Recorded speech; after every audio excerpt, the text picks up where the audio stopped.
Olá, seja bem-vindo à nossa terceira aula. Na aula passada, nós falamos sobre estratégias de tradução, as escolhas semânticas de tradução e falamos também sobre os conceitos dos estudos de tradução, como eles são importantes para a sua formação como intérprete de Libras e também para considerar as questões sobre ética profissional e a sua atuação. Na aula de hoje, nós falaremos mais especificadamente sobre o intérprete educacional, o intérprete que trabalha dentro da sala de aula na educação inclusiva. E também vamos falar um pouquinho sobre a história da educação do surdo. Acompanhe comigo no material.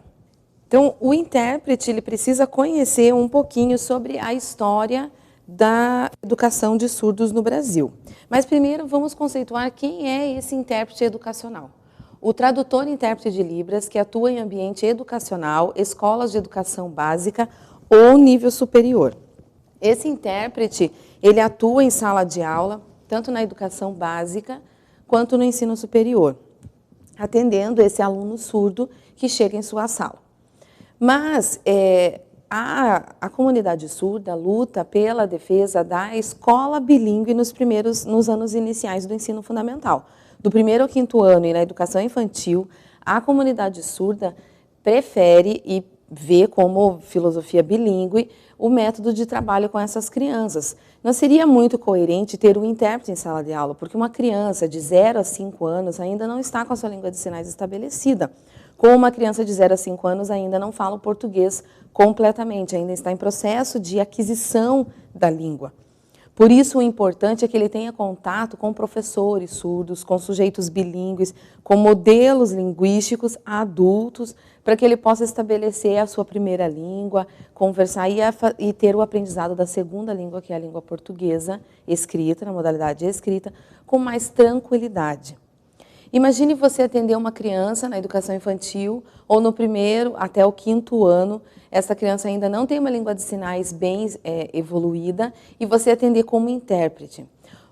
Além dos problemas linguísticos nessa sala de aula, porque ele não vai ter uma língua de sinais que vai poder conversar com você e entender a sua interpretação, ainda nós temos o problema do vínculo.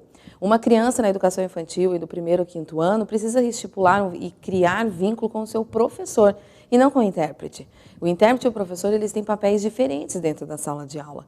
E exigir isso de uma criança menor de 9 anos, 9, 10 anos, é muito complicado. Por isso, você, intérprete, vai atuar a partir do 6º ano do ensino fundamental, nos 3 anos do ensino médio e no ensino superior, sendo intérprete educacional.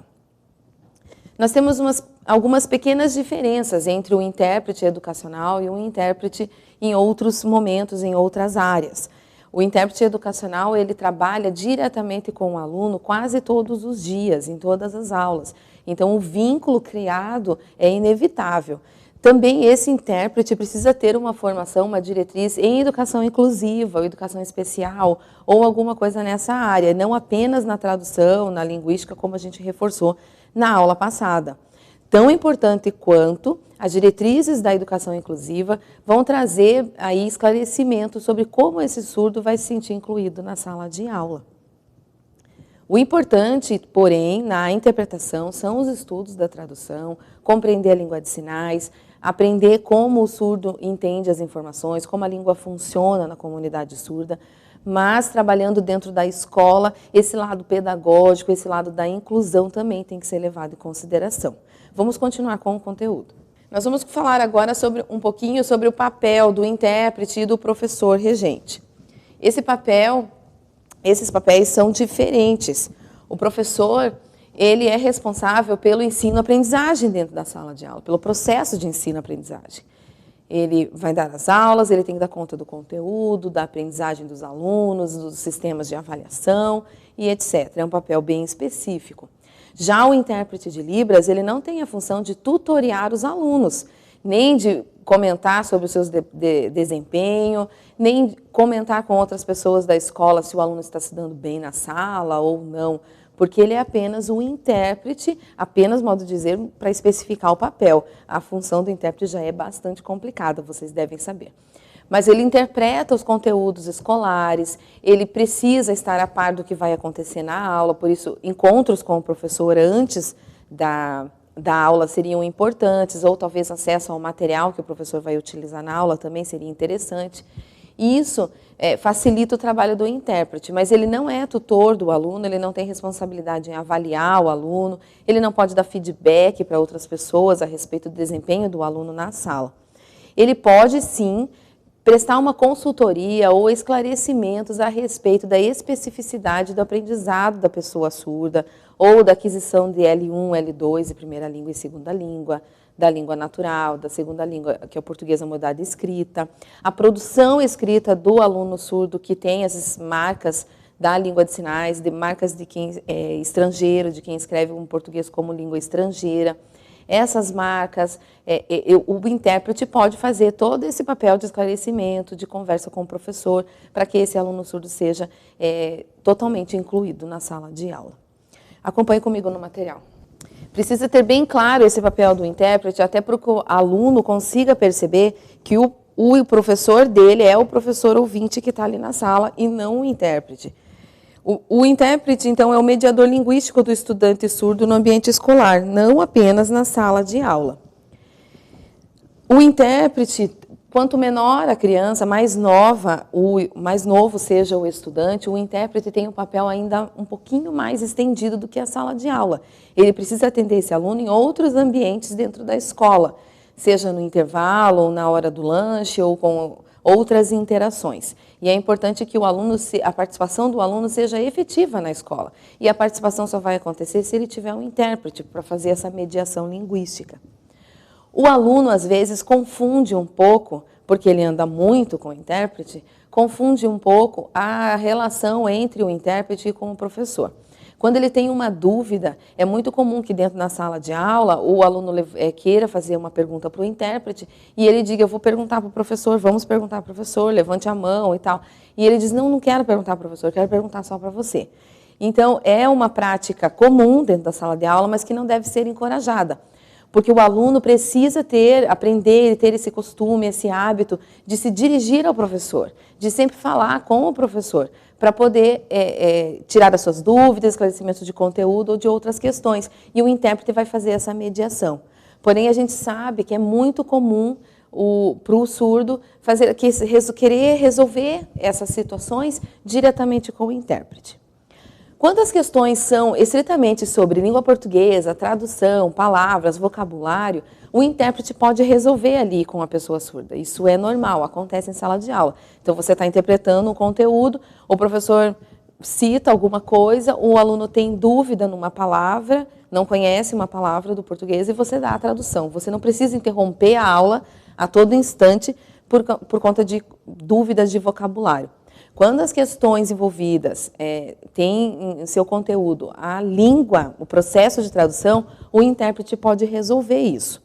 Ele não precisa recorrer ao professor. Agora, quando as dúvidas são de conteúdo, mesmo que o intérprete saiba a resposta, saiba o conteúdo, já esteja acostumado com aquelas aulas, é muito importante deixar o professor responder, por questões de papel mesmo, de papéis, de quem qual é o papel de cada um e o aluno possa perceber também quais são as atribuições, que quando é conteúdo eu pergunto ao professor, quando é questão de tradução, de língua, de português que eu não consigo entender, eu vou perguntar para o intérprete. E ele consegue assim, desde o 6º, 7º ano, e quando chegar no ensino superior, ele já está bem resolvido na sua cabeça os papéis, então, do professor, do intérprete, o que ele pode cobrar de cada um, como ele pode se direcionar e falar com cada pessoa. Ok? Vamos continuar falando um pouquinho mais sobre o intérprete educacional. Dentro da sala de aula, a gente tem também as questões de vínculo com o aluno surdo e o intérprete.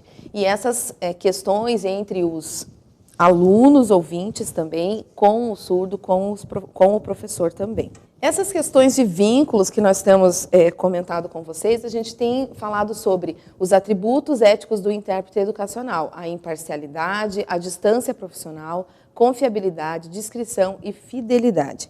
Uma das questões mais complicadas para o intérprete educacional dentro da sala de aula é a imparcialidade. Porque, como geralmente o intérprete tem uma formação do professor, uma formação de professor, geralmente os intérpretes educacionais são professores, É muito complicado você manter essa imparcialidade. O professor está dando aula, está dando o seu conteúdo, e você diz assim, não, eu vou explicar do meu jeito aqui para o surdo, vou ensinar para ele, porque eu sei o jeito que ele aprende melhor, como que a gente pode conseguir que ele consiga aprender esse conteúdo, e eu não vou interpretar a fala do professor, eu vou ensinar do meu jeito. Isso não é ser imparcial, você está dando aula para o surdo. Então, a gente precisa conter, nesse momento, o nosso lado de professor, de formação de professor, para ficar mais preso na interpretação do professor, do que ele está falando. Então, o aluno tem direito, como eu já disse na aula passada, de receber informação desse professor, de como ele é na sala de aula, como os alunos ouvintes têm as impressões dos professores. Ah, esse professor é mais brincalhão, esse professor é mais sério, esse professor conta mais piada na sala, esse professor é mais bravo, mais exigente, e o aluno surdo precisa perceber essas nuances. Se o intérprete dá aula sozinho e ignora a fala do professor e começa ali, sem ter imparcialidade e neutralidade, começa a falar do jeito dele, porque ele acha que é mais adequado para o surdo, e talvez até seja, ele não dá a oportunidade para o aluno de conhecer esse professor. Ele não está fazendo o papel de intérprete, sim está fazendo o papel de professor. E isso pega diretamente sobre os pressupostos éticos da profissão, da atuação do intérprete. Então, além da imparcialidade, vamos ver o que mais o intérprete precisa. Dos atributos éticos, além da imparcialidade, nós temos, então, a distância profissional. É muito complicado a gente conseguir manter uma distância profissional, porque a gente encontra esse aluno todos os dias, 4 horas por dia, durante 1 ano, você está lá todo dia conversando, você acaba criando um vínculo, principalmente se ele for do ensino fundamental ou do ensino médio, porque são crianças e adolescentes. Acaba criando uma dependência e uma convivência maior, mas a gente precisa, mesmo que você tenha e desenvolva uma amizade, isso é comum, porque a comunidade surda é pequena, os amigos são entre eles mesmos e entre nós, intérpretes, mesmo assim você precisa, dentro da sala de aula, manter uma distância profissional. Fazer esse aluno perceber, esse estudante entender que você é intérprete, que você não é responsável pelo aprendizado dele, que ele tem um professor regente na sala de aula, que ele tem as responsabilidades enquanto estudante, que ele precisa fazer o dever de casa, que a aula, quando termina, ele precisa ir para casa e precisa ter uma carga horária de estudos, um planejamento das atividades que ele precisa fazer em casa. Porque você corre o risco de ficar muito amigo muito amigo, muito próximo desse aluno, e no momento de avaliação ele começar a cobrar de você coisas que não competem ao intérprete. Achar que você é meu amigo, você tem que me ajudar, não deu tempo de fazer a atividade, não deu tempo de fazer o trabalho, eu não fiz o resumo, você pode fazer para mim. Então, são coisas que acontecem na sala de aula, a gente sabe disso, e a gente precisa estabelecer, já desde o primeiro dia, essa distância profissional. O terceiro atributo trata-se de confiabilidade.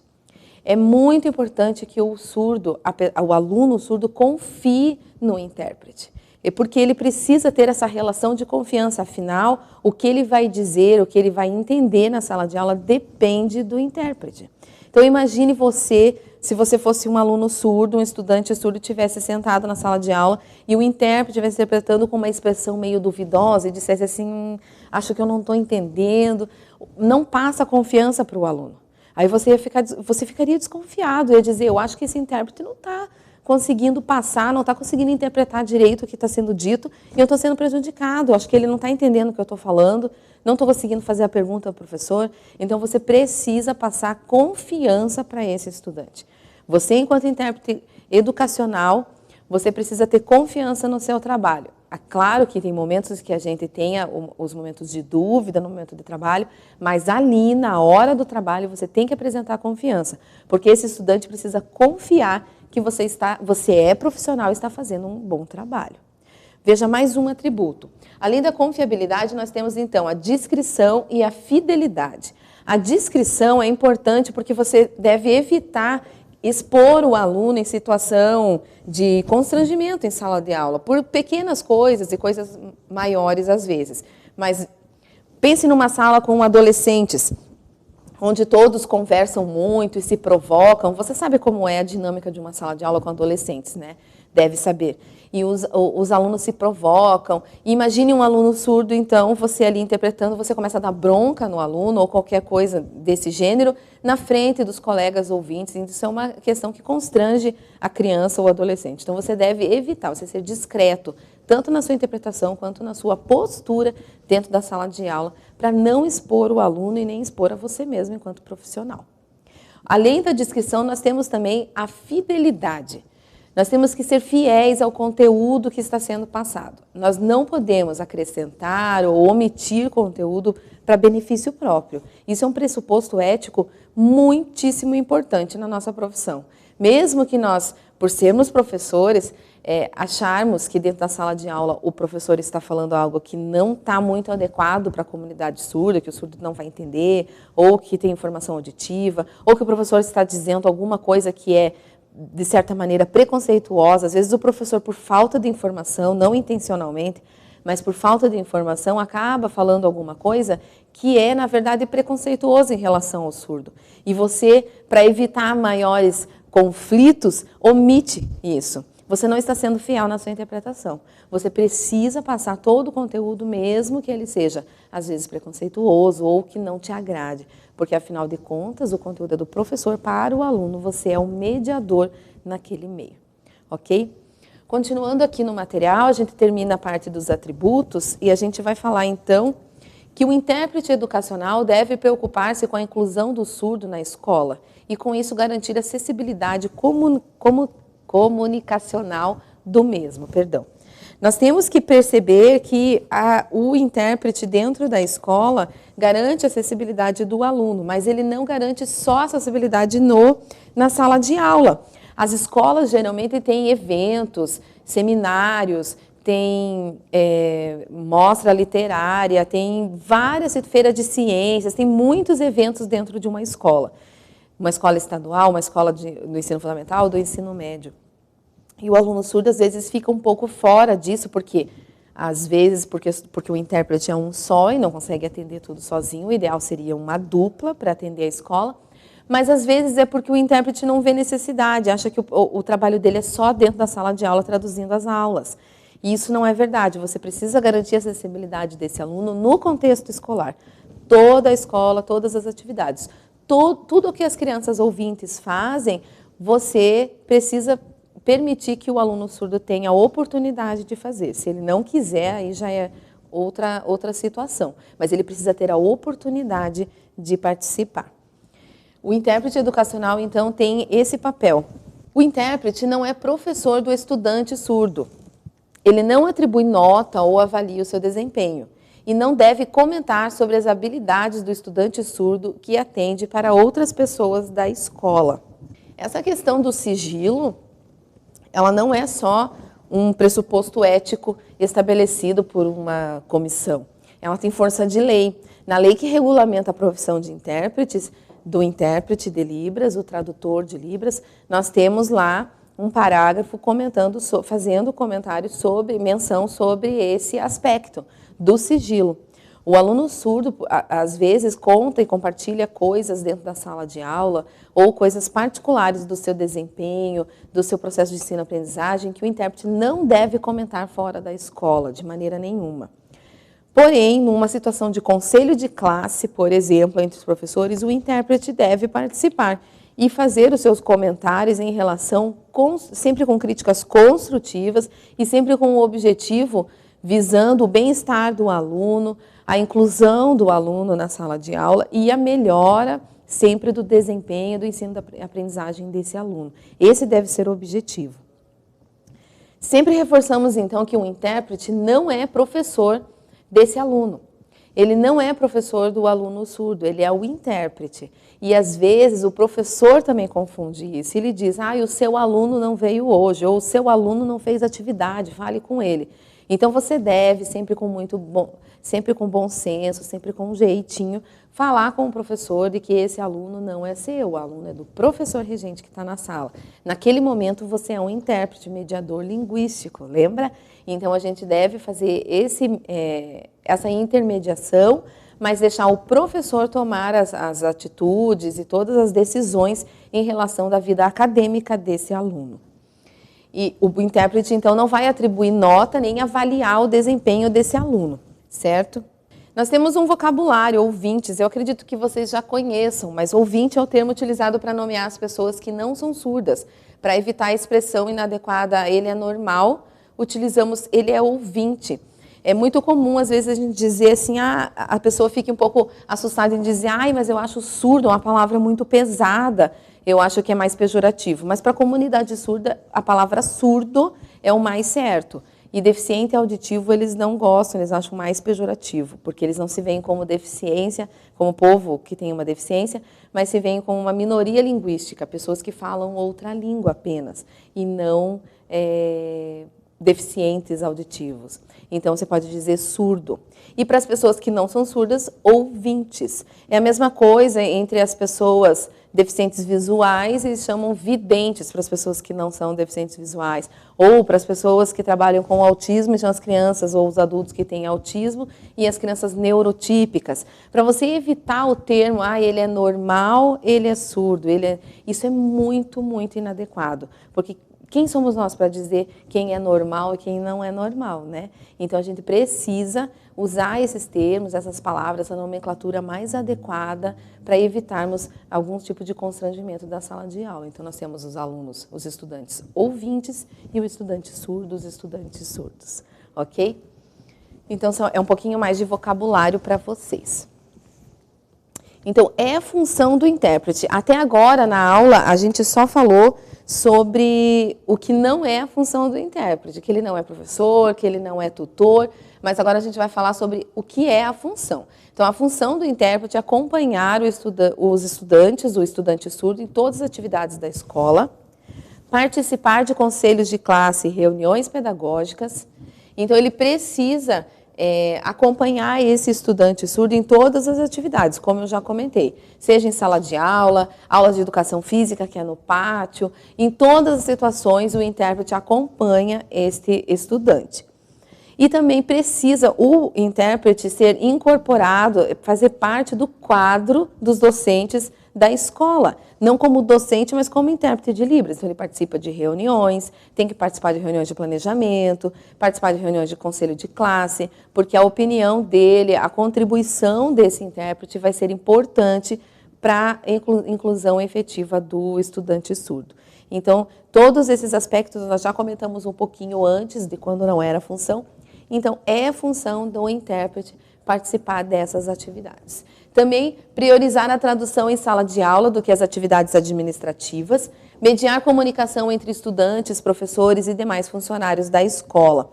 Às vezes, a escola não tem muito claro qual é o papel do intérprete de Libras e acaba atribuindo a esta pessoa, a esse profissional, algumas atividades administrativas. Por conta de quando o dia que não tem aula, semana pedagógica, eles pedem para o intérprete fazer algumas coisas administrativas, em vez de participar de uma reunião junto com os professores, por exemplo. Mas o intérprete precisa se posicionar e esclarecer que ele faz parte do quadro que trabalha diretamente na sala de aula. Não é professor, mas tem essa função pedagógica dentro da sala de aula, cognitiva. E precisa participar dessas decisões também. E quando tem aula, que o aluno surdo está na escola, a prioridade do intérprete é atender os alunos e não atender questões de matrícula, secretaria. Então, você não vai tirar o intérprete da sala de aula para fazer a matrícula de um surdo na escola e deixar um outro aluno sem intérprete na hora da aula, uma aula expositiva. Então, a gente precisa estabelecer uma escala de prioridade no atendimento desse estudante surdo. E a comunicação também entre os demais funcionários da escola e outros alunos, outros estudantes, precisa também ser mediado por esse intérprete. O intérprete, então, vai ser voz do estudante surdo na escola. Ele pode esclarecer dúvidas a respeito da educação de surdos. Você, enquanto intérprete, é a voz do surdo dentro da escola. Qualquer coisa que o aluno, o estudante surdo vai falar, vai se expressar, vai ser a sua voz que vai aparecer. Porque você que vai ser o mediador linguístico, então a responsabilidade é muito grande. Você precisa ter essa voz e ser essa voz do surdo na escola. Você não pode ter vergonha ou por timidez ou porque acha inadequada a questão ou o posicionamento do estudante e que você não vai traduzir ou não vai dizer. Isso não é ético. Você precisa, então, dizer para a escola que o aluno está pedindo isso ou aquilo, ou está fazendo alguma reivindicação, ou algum agradecimento, ou algum comentário. Então, essa é a sua contribuição enquanto intérprete. Além de ser a voz do intérprete na escola, nós vimos no material que ele precisa esclarecer dúvidas a respeito da educação de surdos dentro da escola. Qualquer dúvida ou qualquer preconceito que esse aluno possa passar por conta da sua escrita, que é diferente, é um português na estrutura da Libras, tem um português diferente, depende do aluno também, né? Mas muitos alunos surdos têm dificuldade na escrita da língua portuguesa e você, como intérprete, pode esclarecer essa situação, tanto para os professores quanto para os colegas da sala, sempre, sempre visando o objetivo maior, que é a inclusão desse aluno, a verdadeira inclusão desse aluno dentro da sala de aula. Essas dúvidas acontecem muito na escola, não só por parte dos professores, mas também por parte de outros funcionários e alunos e colegas de sala. Aqui tem um link que você pode entrar para conhecer um pouquinho mais sobre as dificuldades no âmbito da sala de aula. Está disponível nesse endereço. E nós vamos falar um pouquinho sobre a educação de surdos, como que ela começou no Brasil, como se estabeleceu. Então, o professor francês Edouard Huet chegou ao Brasil em 1857 e inaugurou a primeira escola brasileira para surdos, o INES, o Instituto Nacional de Educação de Surdos. O INES, então, foi inaugurado em 1857, na cidade do Rio de Janeiro. Essa escola foi a primeira escola de surdos do Brasil, ela existe até hoje. Antigamente, ela foi criada em regime de internato e muitos surdos estudaram lá e estudam até hoje. Essa escola existe até hoje. E, a partir disso, quando esse professor francês veio para o Brasil, a língua de sinais ganhou mais força e a gente tem a herança da língua de sinais francesa. E a nossa língua de sinais, a língua de sinais brasileira, começou a crescer mais e mais. E a gente, com a escola de surdos, a comunidade surda ganhou muita força. Nós tínhamos professores surdos trabalhando. Então, eles tinham bastante liberdade e autonomia para decidir a educação de surdos nessa época. Porém, aconteceu em 1880 o Congresso de Milão, tão falado na educação de surdos, na história da educação dos surdos. Você com certeza já conhece, já ouviu falar. Nesse congresso que aconteceu em Milão, em 1880, teve uma votação sobre qual seria a melhor metodologia de trabalho com surdos. Se eles continuariam usando as línguas de sinais, cada um do seu país, ou utilizariam o oralismo, o método oral, que ensinaria a oralizar, a falar. Então, vários professores fizeram discursos e defenderam cada um a metodologia que achava melhor, e na maioria professores ouvintes fizeram uma votação e o oralismo ganhou. Foi definido como metodologia de trabalho e a partir daquela data, 1880, as línguas de sinais foram proibidas. O uso de língua de sinais dentro da escola ficou proibido como meio de língua de instrução para ensino dentro da sala de aula. E isso foi uma derrota para a comunidade surda, trouxe vários prejuízos para o processo de escolarização das pessoas surdas a partir de 1880. Então, no INES, nessa época, os professores eram surdos, a língua de sinais era livre, e a partir do Congresso de Milão, de 1880, depois dessa votação, que teve muita força política para ganhar, porque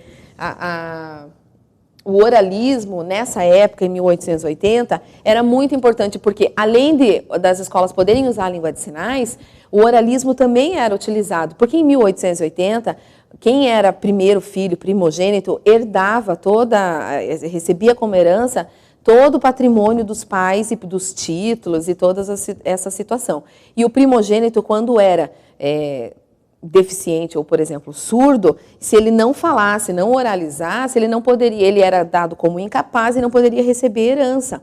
Então, algumas pessoas, alguns especialistas, começaram a trabalhar quando viram que o filho era surdo, principalmente o primogênito, se fosse menino, eles ensinavam essa criança a oralizar para uma maneira de enganar numa banca ou a pessoa que fosse avaliar esse herdeiro, que ele era capaz, que ele falava, que ele compreendia e assim ele podia herdar. Então teve muita força política no Congresso de Milão, toda essa questão dizendo, não, se ele continuar usando língua de sinais, ele vai ser dado como incapaz, ele não fala, ele não pode assinar herança, ele não pode receber herança, e se ele falar, ele pode. Então esse foi o argumento mais forte, acabou tendo toda essa repercussão desde 1880 com o uso do oralismo como metodologia de ensino.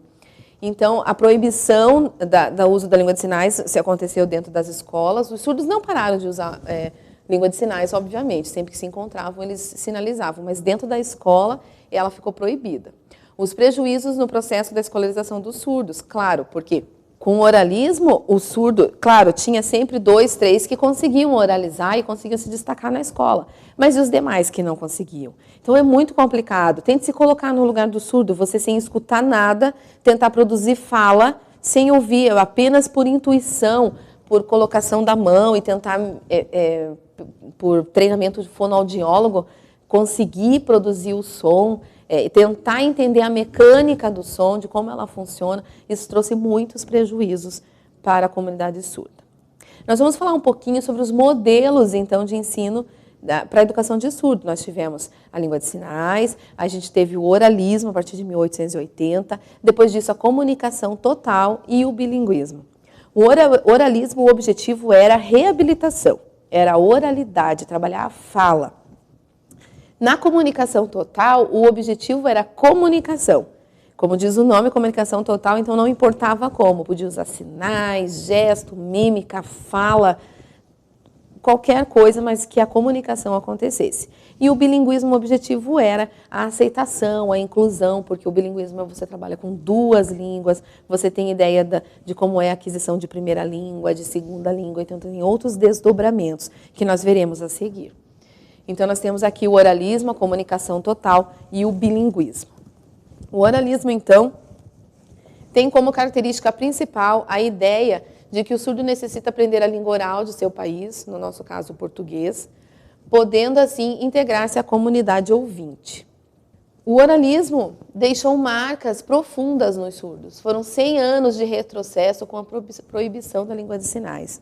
Essa imagem pode ser um pouco forte, das mãos amarradas. Agora você imagine, quando você encontra um surdo, o que ele sempre está fazendo? É movimentando as mãos. Até a gente, que é intérprete, não consegue segurar o movimento das mãos enquanto fala, porque já é um hábito, já é um costume. Então imagina você amarrar a mão de uma criança surda dentro da sala de aula para proibir, para inibir a naturalidade que é o gesto, que é o sinal nessa criança, para tentar se comunicar, para forçar ela a falar. O oralismo trouxe muitos prejuízos para a comunidade surda, tanto de conteúdo quanto marcas, marcas psicológicas, traumas, porque, veja, até hoje você conversa com o surdo e você sabe, você precisa conhecer um pouquinho de por que ele tem um bloqueio com a língua portuguesa, por que tanta dificuldade em aprender a língua portuguesa, às vezes também tem um receio, uma desconfiança com as pessoas ouvintes. É toda essa herança que o oralismo deixou por conta dessa brutalidade que os surdos passaram a partir do Congresso de Milão. Então, as crianças têm depoimentos de crianças e adolescentes que hoje são adultos, com 50, 55 anos, que passaram nas escolas, eles até apanhavam na mão, se mexessem, coisas fechatórias, por exemplo, de colar foto de um macaco em cima do quadro, dizendo que se a criança sinalizar, ela ia ser igual ao macaco. Então, coisas horríveis que aconteciam dentro da sala de aula, tudo para inibir a língua de sinais, porque os professores oralistas acreditavam que a sinalização, o uso de sinais nas crianças bem pequenas atrapalhariam a aquisição da língua portuguesa. Eles iam ficar totalmente dependentes dos sinais e não iam encontrar a fala, não iam conseguir aprender a língua portuguesa. O que é equivocado, é um pensamento equivocado. Nós já conseguimos provar hoje, através de vários estudos, que o bilinguismo funciona, que crianças filhos de pais surdos que têm a primeira língua, a língua de sinais, já dentro de casa, têm o aprendizado da língua portuguesa, segunda língua na escola, muito melhor, um desempenho mais fluido, mais tranquilo do que uma criança que não teve língua de sinais nos primeiros anos, aprendeu a língua de sinais mais tardiamente e ficou 5, 6, 7, 8 anos sem língua, numa interlíngua, apenas não aprendendo a língua de sinais e nem língua portuguesa. Então, essa imagem está aí para mostrar para vocês que o oralismo deixou essas marcas tão profundas e por isso quando os surdos falam do Congresso de Milão, eles falam assim com tanta emoção, tanta paixão. A comunicação total tem como objetivo estabelecer a comunicação, não excluindo nenhum método.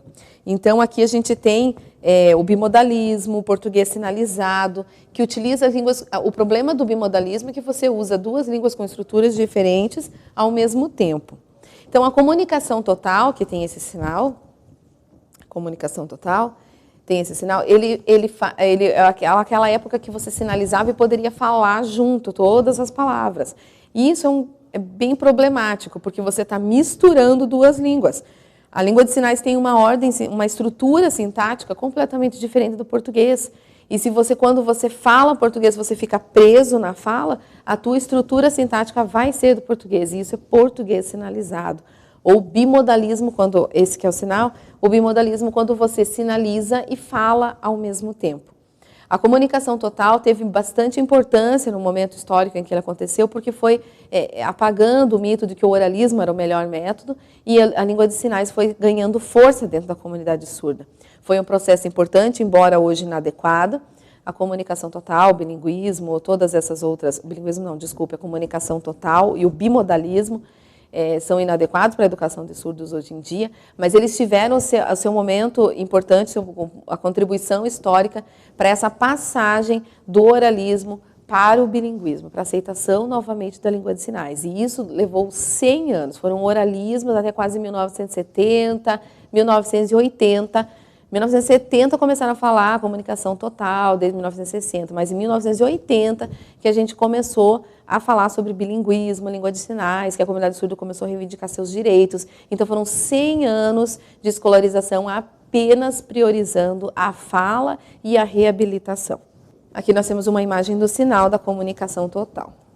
Aí nós temos o bilinguismo. O bilinguismo para surdos é o aprendizado da Libras como primeira língua e a língua portuguesa como segunda língua na modalidade escrita e não simultaneamente. O mais importante no bilinguismo é que ele trabalha com o português e a Libras com o mesmo status, com o mesmo nível de importância e não uma língua dependente ou subordinada à outra. No bilinguismo, o aluno surdo tem primeiro respeitado o seu direito à primeira a língua natural, a língua de sinais, a sua primeira língua. E quando ele tem essa língua estabelecida, ele faz o aprendizado e o letramento na língua portuguesa na modalidade escrita. O surdo quer ser oralizado, quer receber atendimento, terapias, claro, fora da escola. Ele aprende num outro momento, quando ele quiser e quando a família desejar. Mas dentro da escola, o foco do bilinguismo é trabalhar, então, com a língua de sinais, com pessoas, com adultos bilíngues, adultos surdos, com esta criança, para que ele veja modelos linguísticos da língua de sinais e aprenda a língua portuguesa numa metodologia de segunda língua e não na alfabetização, porque a nossa alfabetização é baseada em sons, a relação de fonema com grafema. Então, isso é muito inadequado para o surdo. Ele não consegue ver a associação do A de abacaxi, quando o sinal de abacaxi é assim, por exemplo. Não tem nada a ver com som. Então, o letramento seria o mais adequado, é o mais adequado para essas crianças surdas. Por isso que o bilinguismo tem dado certo. Ele respeita a língua de sinais e coloca no mesmo patamar que a língua portuguesa. Para os surdos, então, esse aprendizado não acontece simultaneamente. A língua de sinais num momento, a língua portuguesa em outro momento, com metodologia de ensino de segunda língua. Então, atenção, o intérprete educacional atua na educação básica a partir dos anos finais do ensino fundamental. Antes disso, a criança surda está na escola bilíngue. Nós já conversamos sobre isso, falamos sobre o primeiro e quinto ano, que as crianças estão na escola, as crianças surdas estão na escola bilíngue e não na escola inclusiva, na escola regular, por conta da língua. A gente sabe que uma criança com outra deficiência, seja ela deficiência física, deficiência visual, ela precisa de alguns atendimentos e adaptações, óbvio, mas ela pode ser inserida numa escola regular, porque ela fala a mesma língua que as outras crianças, certo? Fala a língua portuguesa. Mas as crianças surdas têm essa especificidade. A limitação, a diferença dessa criança é intrinsecamente ligada à sua língua, à sua linguagem, ao seu meio de expressão. Então, a defesa da comunidade surda, a maior reivindicação da comunidade surda é em favor da escola bilíngue para as crianças pequenas. O intérprete, então, o papel do intérprete começa a ter relevância a partir do 6º ano e daí em todo o outro processo da educação básica e ensino superior. Porque não vê necessidade no 1º e 5º ano, muito o papel do intérprete, porque a criança não vai conseguir estabelecer na sala de aula essa dinâmica de professor e de intérprete. Eu recomendo muito uma leitura de Emanuele Labori, O Voo da Gaivota. É uma pessoa surda, uma mulher surda, que conta nesse livro todo o depoimento da sua vida, de quando ela é criança, quando é adulta, coisas que ela viu, que ela sentia, que ela achava que ia acontecer quando era criança, porque ela não via adultos surdos. Então, ela achava que quando crescesse ela fosse morrer, por exemplo. É uma leitura bem bacana. Eu acho importante vocês fazerem essa leitura. Talvez até alguns já conheçam, porque é um livro bem famoso no meio da comunidade. Mas façam essa leitura para vocês terem um pouquinho dessa visão do surdo, do porquê da escola bilíngue, porque eles foram muito criticados pelo MEC, dizendo que o surdo queriam uma segregação, queriam ficar separados dos ouvintes, queriam ter um espaço só deles, como de divisão, de separação. E, na verdade, a prioridade se dava por conta da língua de sinais, porque é um aspecto linguístico, de aquisição, de língua, de todos esses desdobramentos. Então, essa leitura da Emanuele Labori, do Voo da Gaivota, é bastante importante. Então, fica aqui para você refletir. Se a principal reivindicação do povo surdo é a escola bilíngue, a inclusão da criança surda fica em segundo plano. Essa inclusão que o surdo defende, então, a partir do 6º ano, e tão criticado porque ele não defende na educação infantil e nem nos primeiros anos do ensino fundamental, ele foi duramente criticado por conta disso. Acha que a criança não tem um espaço de inclusão e tem que conviver só com criança surda.